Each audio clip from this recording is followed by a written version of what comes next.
Hello and welcome back to the top tiers. Today I'm doing boss tips for Queen Bee, and that's the next boss in progression after the two evil bosses. So starting off with optimal weapons and armor, you have a lot more options now that you just took down the evil enemies, and you can make yourself a lot more armor and weapons. For warrior, the weapons stay the same except the katana is replaced with the fiery greatsword, and the best armors are Crimtane and Shadow armor. The ranger gets the tendon bow and shadow bow, and also should be using Crimtane or Shadow armor. The mage sticks with all the stuff the mage has, and depending on your world, you should be using either the Vile Thorn or Crimson Rod. And summoner, now after this fight, summoner will be getting some better equipment, but going into this fight, summoner has slime staff and meteor armor available, so not very great. For accessories, Frostbark boots should be available at this point, and everything else stays pretty much the same. Except Frostbark boots should be available. You just need to explore the ice biome a little bit, try to find an underground ice chest, and hope that it has one of those ice skates in it. Combine that ice skate with the lightning boots at a Tinkerer workshop, and Frostbark boots are available.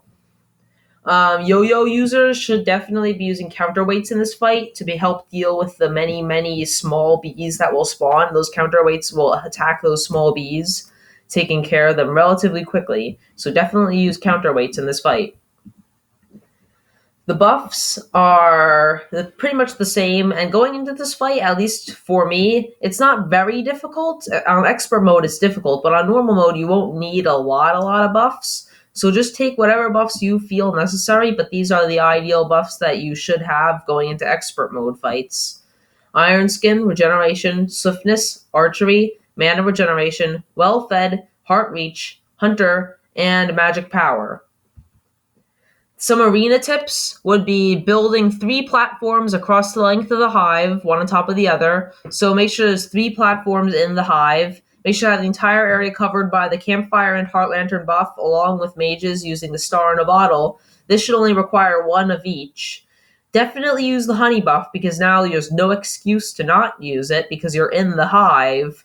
Just drop down, make a platform over the honey so that you don't accidentally fall into it. But just drop down into the honey and then pop back up. Have a large opening in the side or top of the hive so you can move to a relatively open area with more room if you need it. So the hives usually spawn in a large cave system, so have an opening into that cave system so you could flee from the hive and fight the boss in the larger open area if necessary. If you would like, you could build platforms out there. If you do want to build platforms out there, once again, make 3 platforms and make sure the area is covered by the buffs.